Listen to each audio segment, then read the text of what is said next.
All right. Can I have everyone's attention, please? So, thank you everyone for coming out tonight. Welcome to America's Future Foundation's May meeting here. I'm the chapter chairman, Nick Cooper, and we're very glad that you guys can make it out tonight for our event, Living Under Collectivism, with our two very special guests, Miss Benita Dodd from the Georgia Public Policy Foundation, and Miss Marina Davidovich. Both of these ladies have led very interesting lives, having grown up in foreign countries, Benita from South Africa, and Marina from communist Ukraine. And they've both lived under very harshly collectivist organizations and economies. So we're just looking to have them share their life experiences with us. Just a quick announcement or two. We at AFF like to promote volunteer opportunities in addition to our events such as this, part of our series called AFF in Action. We're going to be teaming up with a group called a wheelchair sports group called the Titans, which this is a group dedicated to promoting people with physical and mental disabilities to try to incorporate them into a social aspect of life and getting out with them and practicing little wheelchair sports. It should be a fun little outing. So look for that coming up in the summer.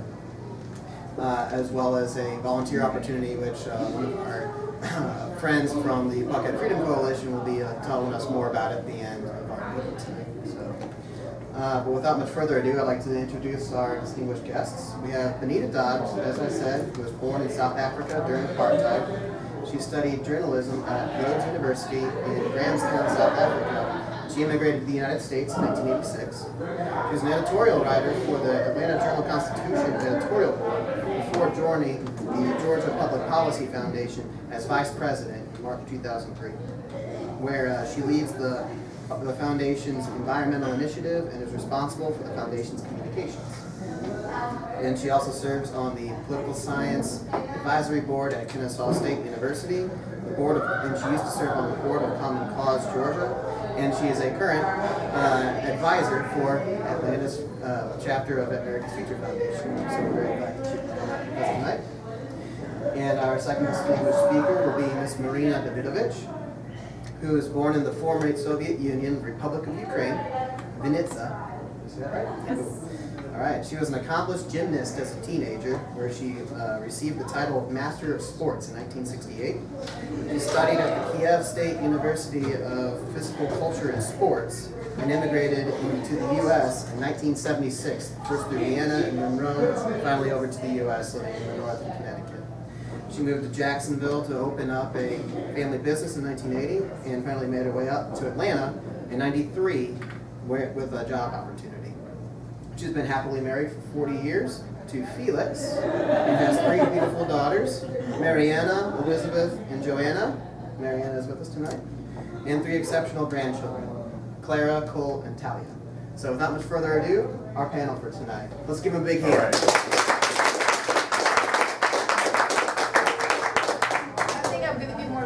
Standing up so I can see you guys. Nick kind of did a little overview of my life. Yes, I was born in the Soviet Union. When we came to the States and people were asking me where you're from, I said USSR, and there was a little Soviet Union. Russia, oh yeah, we know Russia. So that was kind of interesting to me that a lot of people here did not know what USSR or what it stands for. And that showed me a lot, because a lot of, and I'm doing observation, I apologize if somebody's going to get offended. A lot of Americans did not really see beyond their own well-being, beyond their house, their car, their well-being of their family. They had no idea what's going on, where we came from. And the first thing they asked me when they said, "You're from Russia, are you a spy?" No, are you a communist? So that's what I guess the outlook was, if you're from Russia, you're a spy or you're communist. And I understand, because propaganda here was very strong, but nothing compared to where I came from. So I was born, as you said, in Vinnytsia. It's a beautiful town. At that time, it was about 180,000 people. And even though it was a small town, but it was it's called областной center, which means region center, where a lot of country folks would come in for whatever they needed, whether it's for medical help or speak to the lawyer or whatever they needed, they had to come to Vinnytsia. To us, it was a big city, but it was a small provincial town. It was very picturesque, a lot of green trees, flowers. We had, we could walk down the street and get the cherries off the trees or apples. And it was right on the usually Bug, which is Southern Bug River. So it was really nice. Until I was 6 years old, there was my grandfather, Aaron, my grandmother, Clara, my mom and dad, myself and my sister, the 6 of us. Plus we had one more, we call collectivist, somebody who rents a corner in the room, not a room. We didn't have a room. We had 2 rooms altogether. So there was 7 of us living in a basement apartment. And when I say basement, it means that the windows, I had to sit on the windowsill and I could see this much of the street. I could see the feet, people walking on feet. The walls were so damp that the water would be running down the walls. And I remember that because I liked to swipe it and kind of and my grandma always yelled at me because it was mildew. I didn't know that. She used to have a little curtain down the window sills with little bottles collecting the water. And that's how I remember growing up. The one room that we stayed at had a table and a bed where, I slept with my mom and dad. My sister, I don't even know where she slept. I have no recollection. I tried to ask her and she said, well, what do you mean? There was a bed in the small room. I said, but Grandpa and Grandpa were there. She says, yeah, me too. I can't remember. Of course, there was no running water. The bathroom was outside. You had to go. It was outhouse pretty much. And this is how we lived. Above us, there was the first floor, and people lived. I went there because my friend lived there. They had one room with 4 or 5 people. I can't remember exactly. I know a lot of kids running around, but they had 3 or 4 rooms with different families, one kitchen, which was commune kitchen, where all cooked together, and one bathroom. So once in a while we'd go use their bathroom, and it was nice, when somebody would find me, I would be in trouble.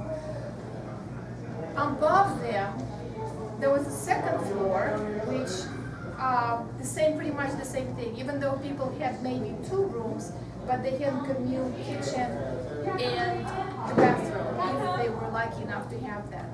Why it was happening, and I couldn't understand that.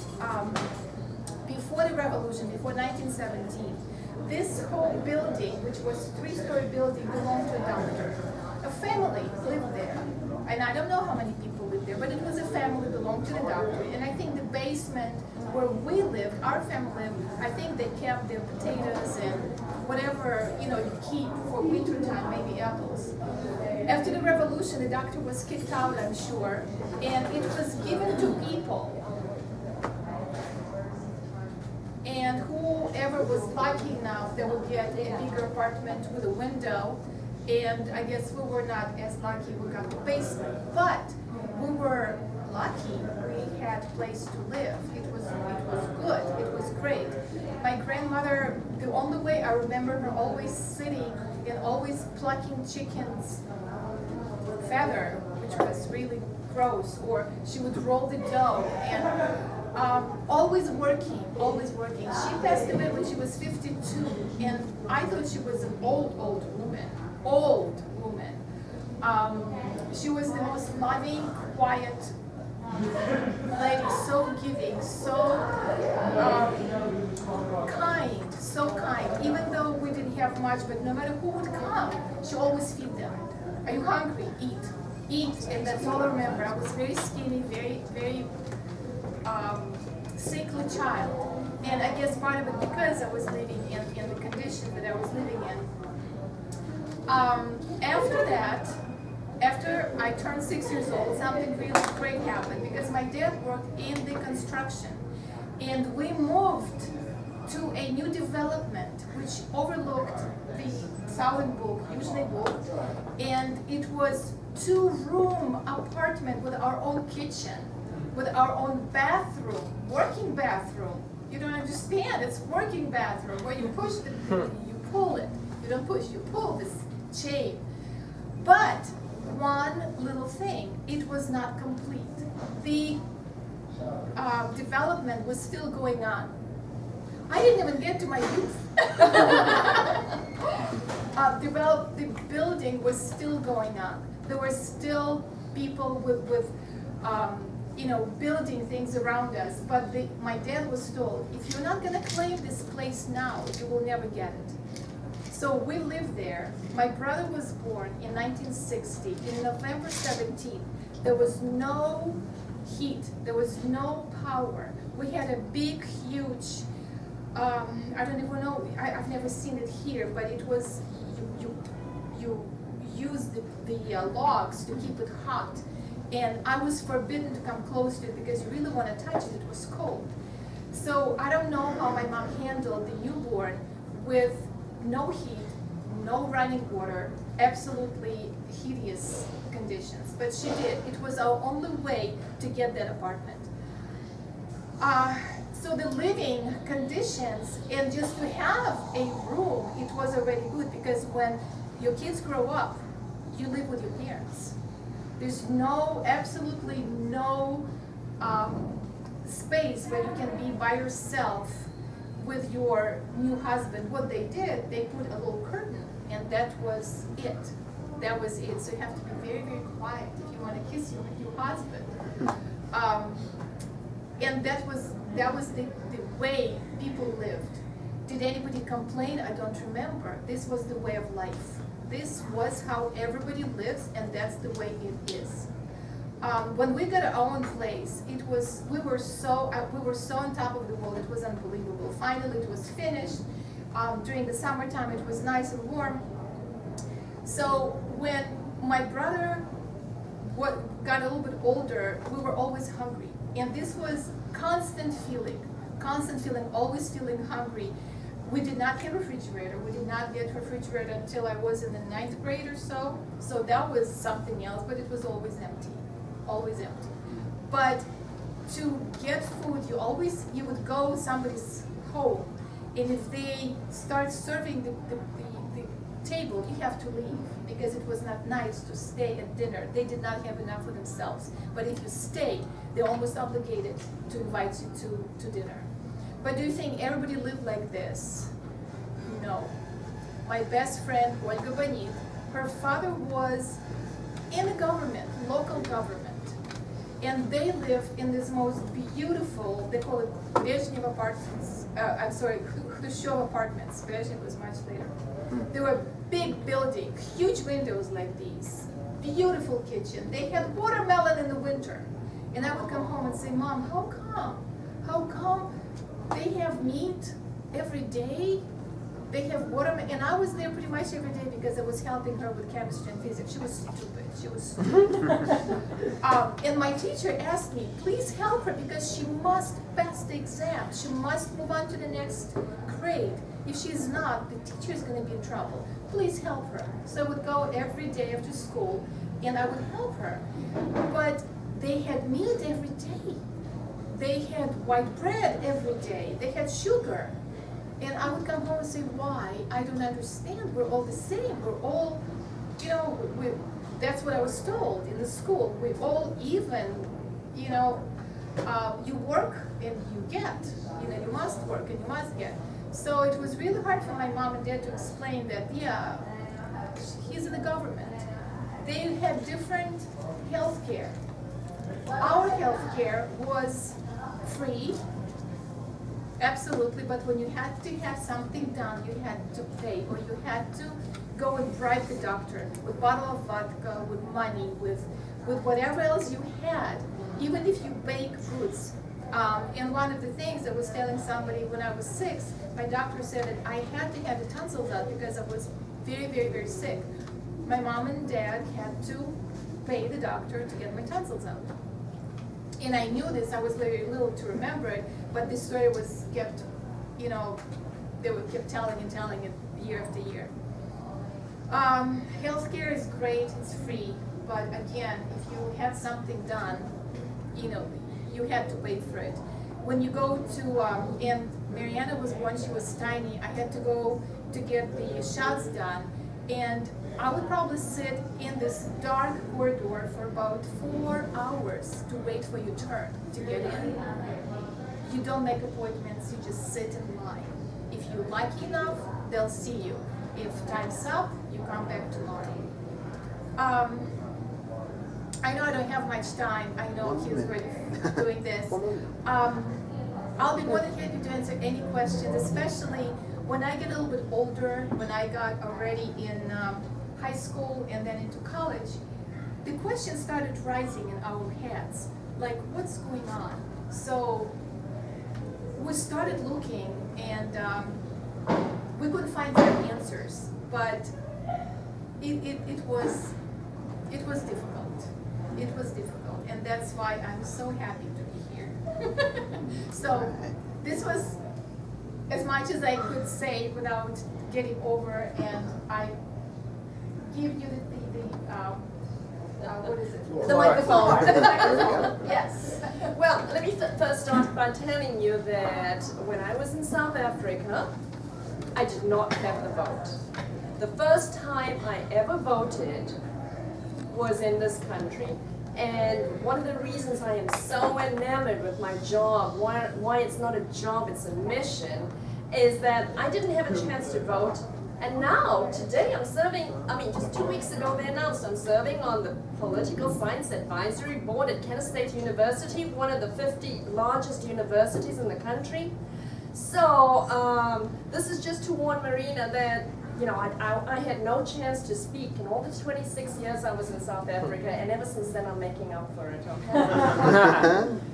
But as I said, I did not have the chance, and I'm so grateful for what this country's given me.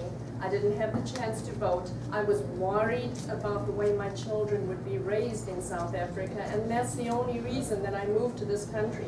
And so many people come from other countries, they come from oppression, and you know, I'm cutting into my time here, but understand this, we are losing the fight in this country because we are not grabbing those immigrants who have come here for a better chance, for a better opportunity, and they're getting on the dole before they get the chance to be independent, grateful citizens of this country.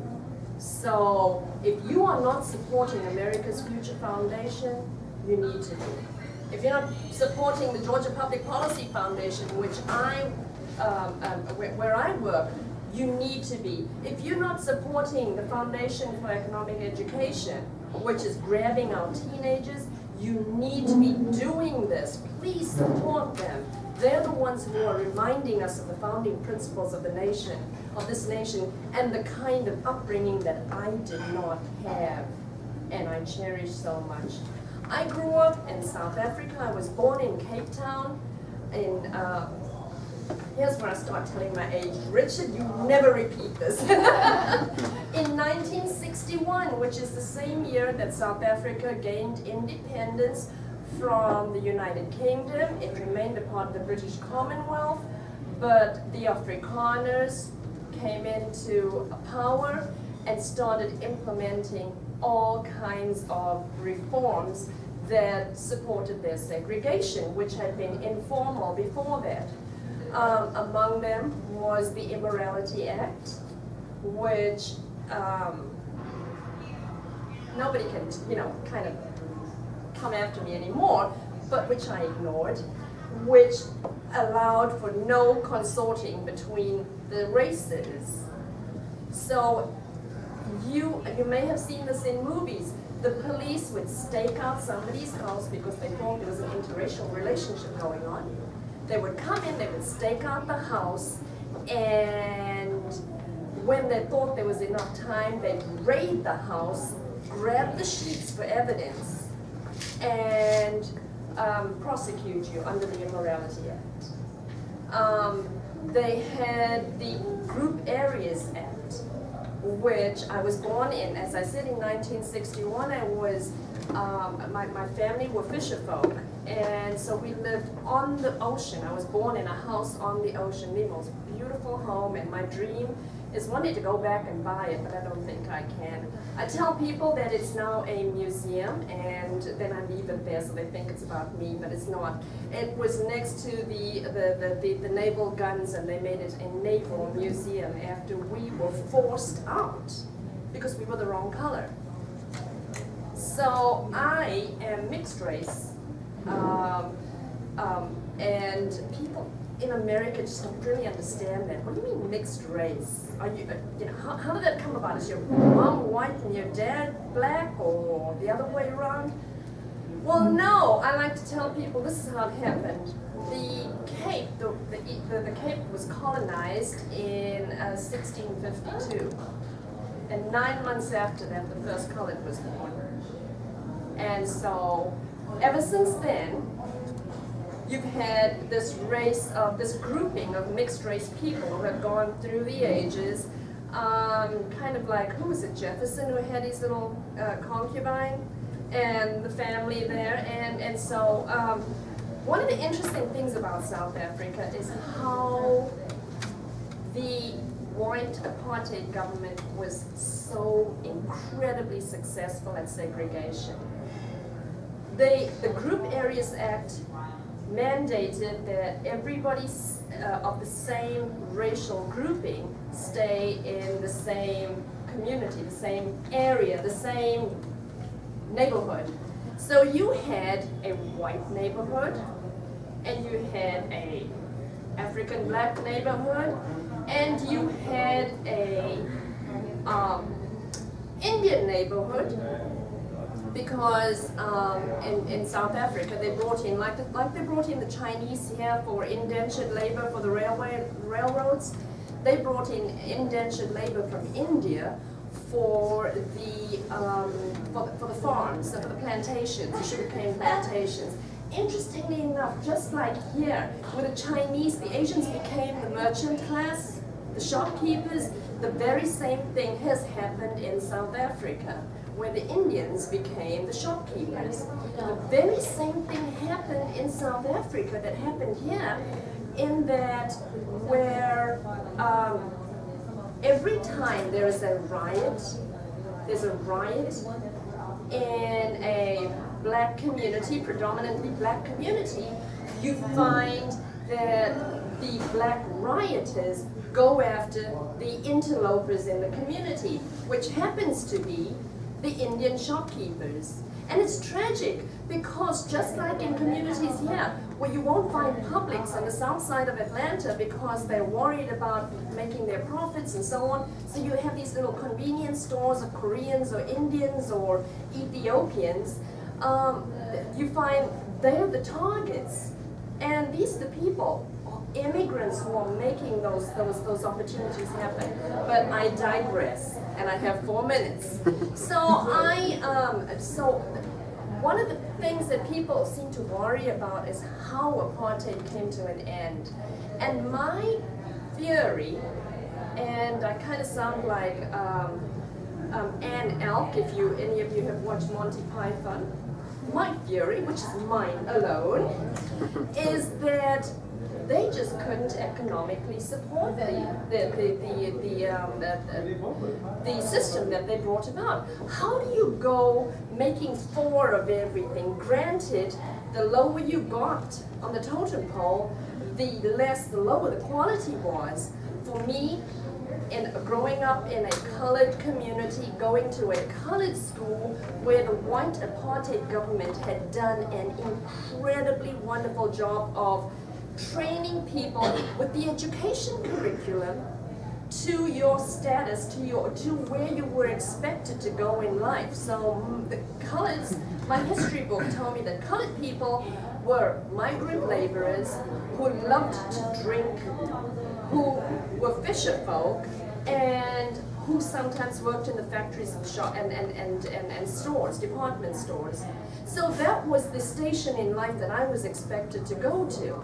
And it was the same thing. If you remember in 1976, when the Soweto riots happened, the African blacks were rioting. Not only, I mean, there was a lot behind it, but the flair was forcing them to learn Afrikaans, which is Creole Dutch basically, and to do the curriculum in Afrikaans in some areas. When I went to college, after going through a second-class education system, I wanted to become a journalist. I had to apply to the government for special permission because they had a quota of how many black people could go to other universities that were not white, that were not of their own race. So they had the University of the Western Cape, which was the colored university. They offered a degree in journalism, but my first language was not Afrikaans. And the university was an Afrikaans university. By that time, my parents, having been forced out of their home and out of my birthplace, had moved to Durban to find jobs on the East Coast. So I had to go through a special permit system to apply to attend Rhodes University as a student, as a journalism student. I didn't do very well. I mean, I am really very all about remedial education, to parallel a college education. But one of the things that has done to me, coming through a system that segregated so well, that educated so well, or should I say trained so well, I like to say that I succeeded in life in spite of my education, not because of my education.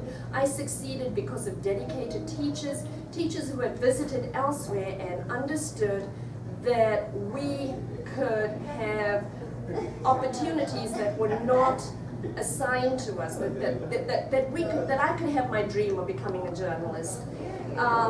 So, you know, it's so important to me. One of the most important things that I do at the Georgia Public Policy Foundation now is promote school choice, because as I watch what happened in my community, when I go back to South Africa and I visit, the culture of that working class community where I grew up. My dad was a carpenter. My mother was a nurse who stopped working after the kids were born.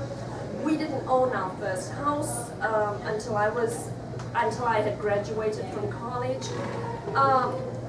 Why? Not because there were no houses out there, but because the government had an artificial constraint on how many houses could be built. And my parents couldn't afford to build their own home. So school choice for me, as I was saying, is such an incredible thing because it can lift you out of so much. And I am evidence of that.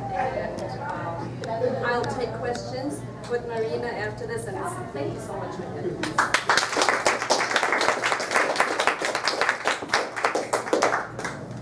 It's amazing how many similarities. I was in college at Rhodes University, this fancy white college. My parents were living in 2 rooms with 5 kids. When I say 2 rooms, I mean two bedrooms. Not 2 bedrooms, 2 rooms. So, yeah. So the way we'll do this, just you know, if you want to say your name, if you have an affiliation, or if you have a foundation that you're kind of representing, or someone that you're here with, feel free to say that. And if you could just make sure you specify whether you're directing the question for Marina or Benita or for the panel. So we'll go ahead and take Richard. Your hand came up first. Go ahead. Hey, Richard Lawrence with the Foundation for Economic Education. My question is mostly for Benita, but I think Marina might have something to offer on it as well because you alluded to it. And that is the justification by each regime for why these policies were in place. Of course, in the Ukrainian sense, it was because everyone was meant to be materially equal, but I wonder if there was any other justification that they had, especially as you noticed that other people live differently. And then Benita, for the way that they separated the races, what did they say? Why was that the policy? Well, for South Africa, interestingly enough, it was a biblical justification. And white Europeans who came over from Europe were persecuted in Europe, the Huguenots, and they came over and then they started spouting the Sons of Ham doctrine. So black people were inferior and the races were supposed to be separated, and the biggest thing that they promoted was separate but equal. And the fact that they succeeded so well in segregation that one group hardly ever went into the other group's area, the group areas. They separated them so well that you didn't really know and understand. I mean, it took me a very long time. My parents were really great about not making me realize that I had a deprived upbringing. Deprived, not depraved. But they were very good. I didn't think that I was deprived, and I didn't think that I was poor, but I was. Wow, it is so true. It's so true. You live in this. I have a bad word that's trying to come out of my mouth, but I'm going to say it. You live in this poverty, pretty much. You have nothing to wear, but yet you don't feel that you're poor because you together. Everybody's like that. Everybody's like that.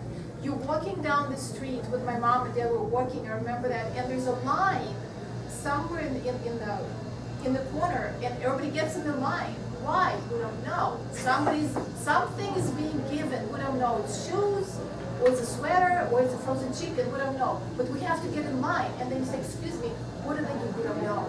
We don't know. But everybody's like that. In order to get something, you have to know somebody. And what makes me really, really angry, because I found it out much, much later, when we already immigrated in Italy, all of a sudden we were getting all this information about where I came from. When you live in the box, you don't see. Once you get out of the box, you look and say, oh my God, how and why did we not fight or do something? You don't even think about it. All you think about every day is, I need to get a jar of mayonnaise because I need to make the salad. And I know Nancy, that she knows somebody that she's going to get me a jar of salad. But what we found out, there was plenty of food. There was plenty of clothes. There was plenty of everything in the warehouse. We call it sklad. To me, sklad was something big and beautiful because everything's what in sklad. Everything was there. No matter what it is, you could get it there. But you need to know somebody who knows something. And to answer your question, Richard, is because everybody was like this. We did not have a question.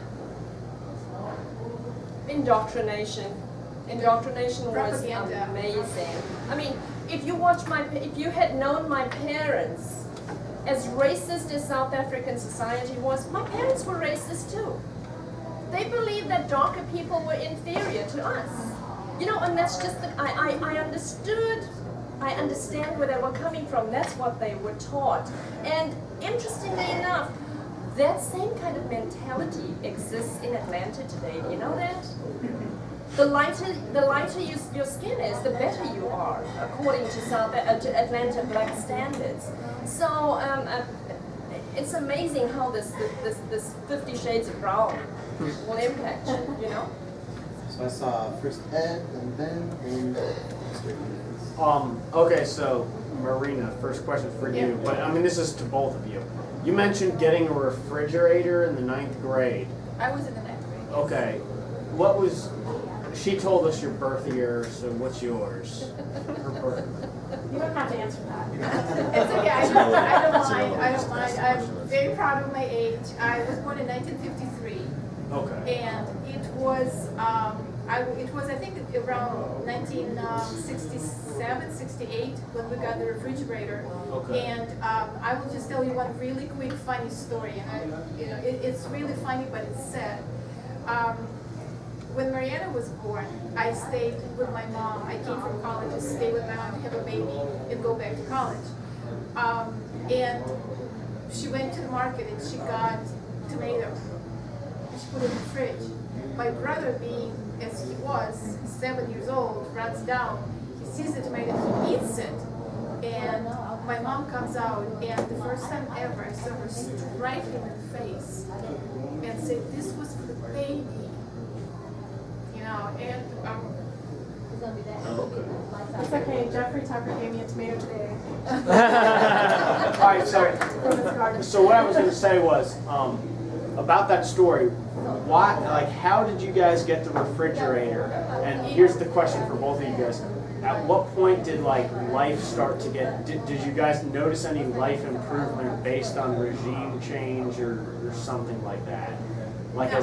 No. no, Okay. and my question is no. It was always, they said, you get something because you know somebody. I guess my mom knew somebody that knew somebody, and they were giving refrigerators. She was in there on time to get it. It was a small little pathetic thing. Just like our our washing machine that we never use, we use it for storage. We don't use the washing machine. But you needed to know somebody to get it, you know, and that's what it is. And it was the whole thing of life. I think it was to get something. Well, for me, you know, the most interesting thing for me was that in South Africa, TV arrived in 1976. Okay. And my parents were one of the first in there to get a TV, and we'd have like the entire living room filled with kids who didn't have TVs, sitting there and watching TV. You know, and it was 2 hours of TV every night, and finally it expanded to 5 hours. And do you know one of the things that the South African government refused to do was, and many of you will remember this, was to show Benson. Remember Benson? Yeah. Why? Because he was an uppity black man. So they refused to show that on TV in South Africa. But interestingly enough, a lot of the studies that they did on the impact of violence, TV violence on people, were based on before and after TV in South Africa, which is kind of really the wrong place to base it, because there was such a lot of violence there anyway. Also, I left South Africa in 1986, and the first democratic elections were held in 1994. I did not see any change. All my family still lives there, and the sad part about it is that we basically changed one corrupt government for another, and before we were too brown to be good enough, and now we're not black enough to be good enough. So, you know, my poor sisters are caught in this awful, terrible, what do you call it, disadvantaged business. It's you know, I'm trying to think of a phrase for it. Affirmative action programs. Historically disadvantaged people, and so now they're not black enough because there's so many blacks. I mean, it's an 80% African black, native black population there. So they're struggling again. And this is one of the reasons I'm so committed, and I always have been, even when I was in South Africa, to the content of your character as opposed to the color of your skin. Okay, so it was as bad both times that you guys left as it was as you remember growing up. It never got better either time. In my case, no. I don't even know what's going on now. It's really hard to say what's going on now. I have no idea. But when we left, it was as bad because you still had to stay in line for food. You still had to be lucky enough to get it. It was not. Mr. Ben, and then Mr. Alex. Yeah, hi, I'm Ben Mahalski. I'm here representing a couple different groups. One of them is Right to Know, Right to Grow, which is basically putting people in touch with organic farmers. I have some information, but I'll give you my email address and I'll share that with you. And I also represent and am basically the founder of this group here in Atlanta. It's a worldwide group called Ubuntu, and Atlanta Ubuntu Liberation Movement, which you may know something about the Ubuntu. That's my opinion then, in South Africa. Yeah, but you may be aware there's a South African that's running this. His name is Michael Tellin. But I can elaborate more in person about those right there. Recently, last week, basically, I got back from, I recently got back from the Bahamas. And I did some research about the Bahamas before going there. I had my first time going there. I'd been out of the country, but never to the Bahamas.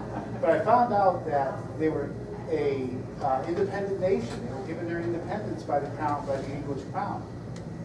Yet their court system is still run by the British, and their police are still run by the British. It's still under the crown. And which brings the question to Benita mainly. When did you realize that the scam within your system was happening? That the English never really let go? No, the English never really did let go. And I remember, you know, when the elections were taking place, and it's almost embarrassing to admit it now, we would sit there and we would tally who was going to win, the Liberal Progressive Party, which was British, English dominated, or the National Party, and we'd be praying for the National Party to win. And basically it was both sides of the same coin, you know, both of them had a great economic interest in keeping the rest of the population economically oppressed and dependent on them so that they could have a cheap labor force for their economic advancement. The union system in South Africa is actually crippling the country right now, but I don't think that they have come to the stage yet where we are with unions here in the United States, where basically they've won their battles in the United States, and now it's more about merit as opposed to, you know, this brute force of numbers. So, yeah, but asking when I realized, gosh, I think I was in high school, and word first came out about Nelson Mandela, who was banned. He was banned and on Robben Island, and the fact that he was banned meant that nobody could read his books, nobody was allowed to quote him, nobody was allowed to mention him. And I got the beating of my life because we snuck into the high school one night and put up posters, "Free Nelson Mandela." And my mother found out that I was involved, and she whipped me to within an inch of my life. And I was very resentful for a very long time. But, you know, understanding, being a journalist, and understanding what actually happened to so many of my friends who would open the door in the middle of the night and the security branch was standing there and would shoot them dead, or they'd be detained. I mean, it was like the KGB. They detained them, and suddenly, Biko, the stories, if you watch the credits at the end of the Biko, I mean, it just raises my hairs every time, the back of my arms, because they have a roll of the people who were dying, and who had died under apartheid, and the excuses were so flimsy, and there was nobody with the power to question the South African government. Fell out of the window on the 9th floor of John Foster Square, which was the headquarters of the security branch, after slipping on the soap in the shower. And these were the kinds of excuses that would, you know, autopsies. They were powerful, and they were all powerful, and it was a terrifying time to live once you actually realized and became aware of what the problems were in South Africa. And I lost a lot of friends. And Alex? This question is for both of you. This question is think about before, the before picture, the during, the time that you were living there, and then the after picture. What I mean is, what would happen to people who did ask all the questions? Like yourself, you just alluded to some of the things that would happen. What would happen to the folks that really did wake up? That really did ask the tough questions? You know, yeah. And then during that time, and now post, because I'd like to just add that, you know, in the time of apartheid, you had Winnie and Nelson Mandela necklacing people with tires and diesel and setting them on fire. And today in South Africa, you have blacks chopping whites to death in the countryside. So I kind of resonate with what you're saying, that nothing's changed. So the question is, has anything changed before, during, and after? You go first. For me, it's difficult to say, because even though my personal economical life was bad. But still, I was able to get from Vinnytsia to Kiev. I went to college, so it was better already. And I forgot to mention one thing, that everybody in the former Soviet Union, doesn't matter where you live, age of 16, you receive a passport. And in the passport, you have your place of residence. You cannot live anywhere else. You live where passport is. If you get married, you move to another city, you have to go to Upravdom, which is the place where somebody who has the stamp that you have to bribe to give you the stamp. If you do not have that stamp that you live on this address, you can be arrested and put in jail.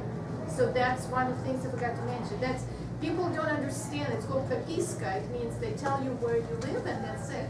So I was able to get to, there's another way to get there is to get to college. So I went to college to Kiev. So I felt better. I have to give all the credit to my husband because he was the one that was speaking to people that had information, that would listen to BBC, that would have real information. And he's the one that started giving me that idea that we have to leave, we have to run away. So to answer your question, if we would stay in Kiev, let's say, because I moved to Kiev, we stayed there. We lived in one room with his mother, with her ex-husband next room, and there's another neighbor in the next room. We shared the same kitchen and bathroom. With my husband, we slept in a little, small, I don't even know what it is. It's like a sofa, but it's not really a sofa, in the hallway. So everybody would, when they passed, they would pass us, and I was so shy, I would pull the blanket over my head. Baby was in the room with my mother-in-law. Most likely, we would finally find somebody to разменять квартиру. That means sell your room to somebody with somebody else when they would give us another room and we're changing around. And my husband still worked on the factory where he was building the planes. I would probably never had any more children, but my husband would die. He would die. He did not, he was very outspoken, and there were a couple of incidents that they were already coming to pretty much put him in jail. So I don't think we would survive, to tell you the truth. I was more of a I'm adopting kind of, sort of, and I never wanted to leave. I did not want to leave. I was so scared to death to leave everything and everybody I know and to go where? We did not have an invitation to go to America. We didn't have an invitation. What we had is an exit visa that we could leave. They granted us visa. It took us about a year and a half to get the visa to leave. But where we're going, I had no idea. I was 20 at that time with a baby. So I was terrified, to say the least. But to answer your question, most likely I would probably be a widow, maybe got married again with somebody high in the rank and richer. I don't know. I was pretty cute. So was I. But yes. You're both Present still tense, cute. present You're both- tense. That's right. But the really interesting thing about South Africa post-apartheid, if I had stayed, I would probably be dead. My awareness was growing and my outspokenness was growing. The reason I moved was that I was pregnant and I really wanted a better life for my children. Otherwise, I would have stayed, and I'm still, in many ways, still guilt-racked because I see what's going on now in South Africa.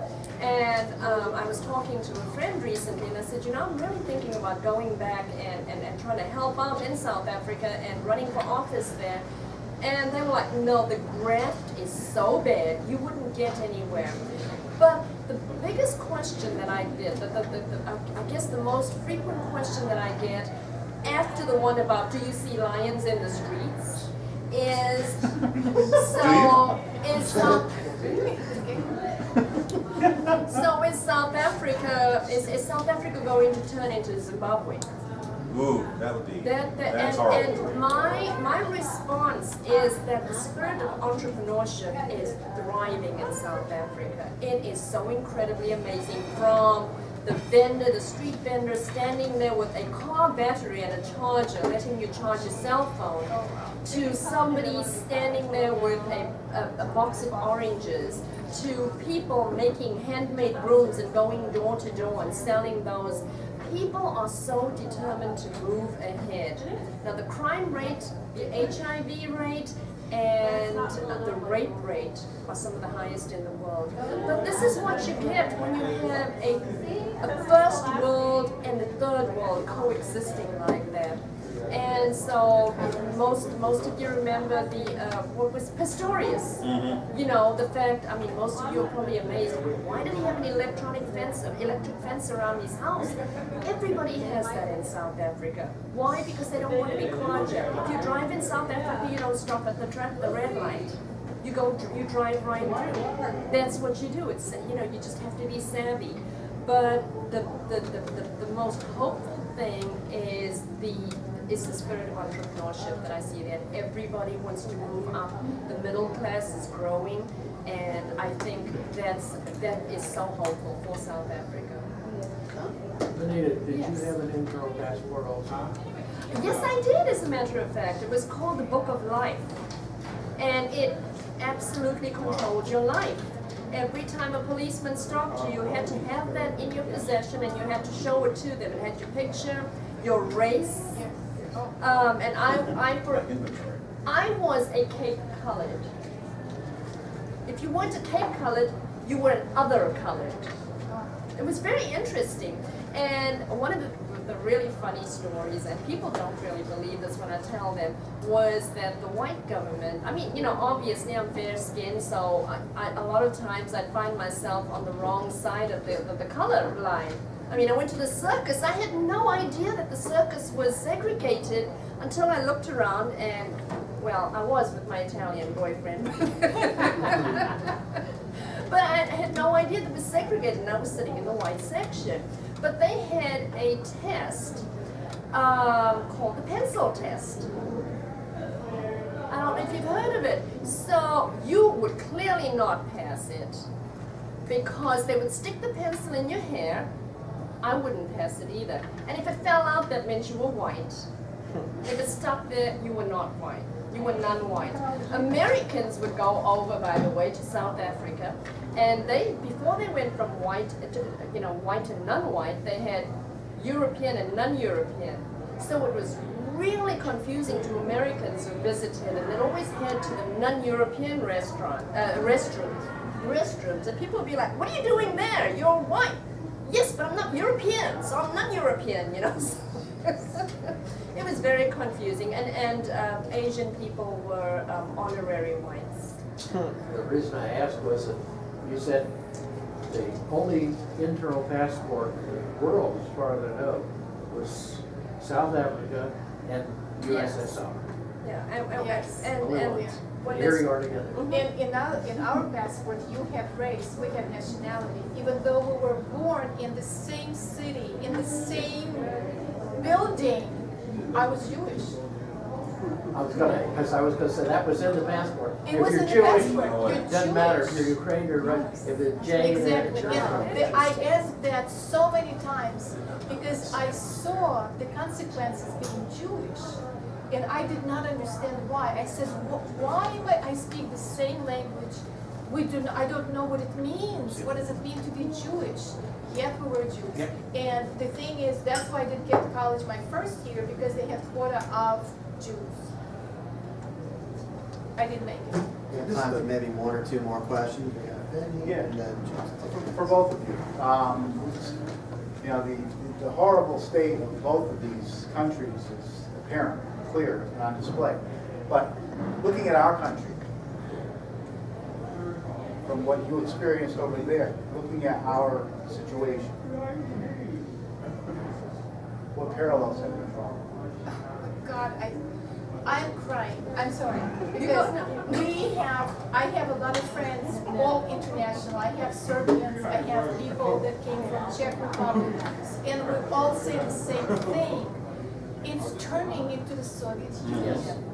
It is so the social programs, and people I guess don't understand the socialism is great until it turns out it's somebody else's money, and that's what happened to the Soviet Union.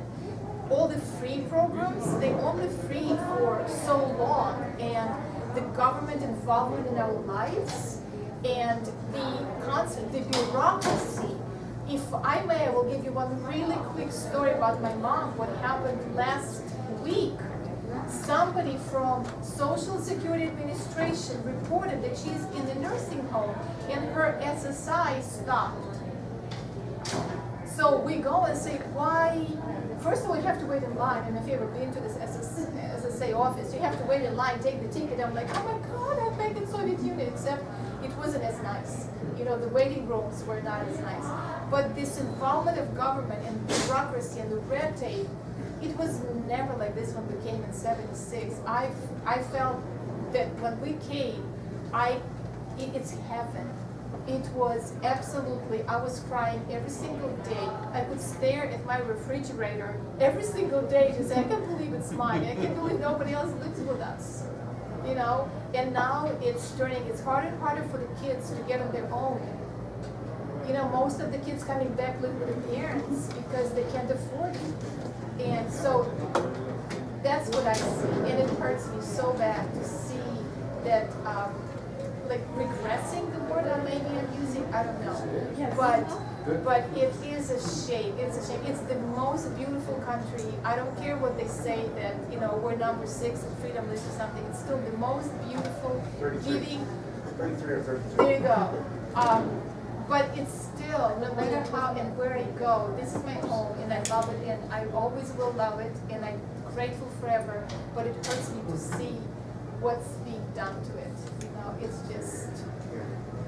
I have to totally agree with it's absolutely devastating to see what's going on here. I mean, when I came here for a better chance in life. I came here to a better country, and now.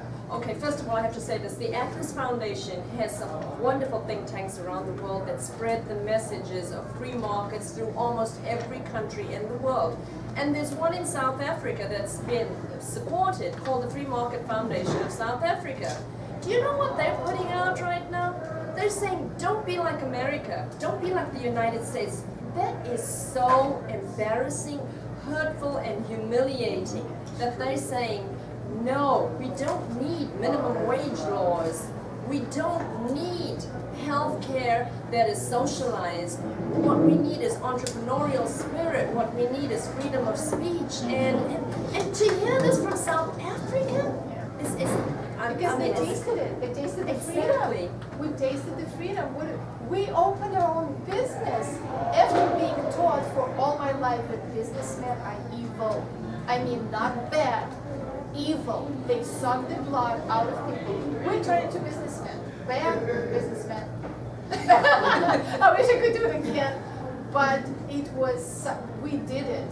Obama cannot tell me that I did not do it. Somebody else built it. We built it. With 24/7, we were there and did everything we could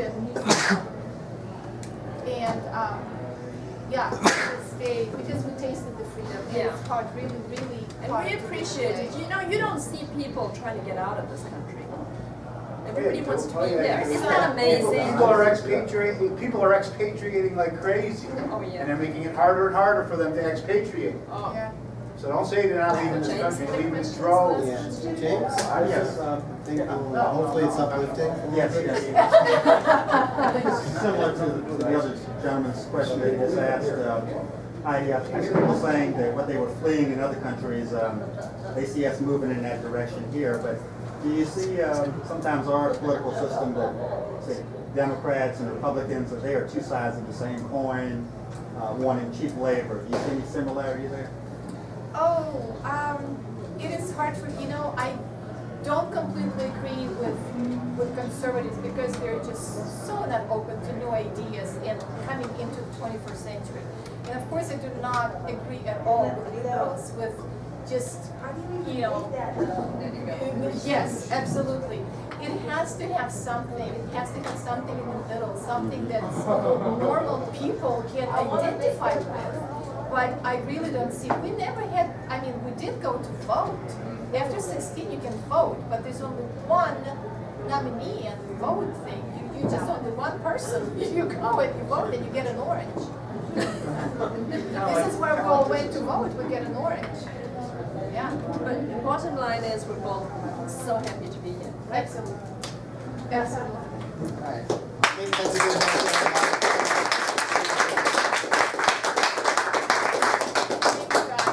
Very good questions. So these ladies are writers and bloggers all the time. Marina has the blog at Marina Davidovich. It's MarinaDavidovich.com. Right? Right. Check her out, and she's been writing about stories from her life as well as her perspective on things. And of course, Benita does op-eds for the AJC and She's plenty a of writer, writings. not a writer. That's right. Plenty of writings for Georgia Public Policy Foundation, which is gppf.org. GeorgiaPolicy.org. And if you're not my Facebook friend yet, you should be. Cool. So be sure to look them up and check out their writings. And I'm really appreciative of their time tonight and sharing their life experiences. Let's give them one more round of applause.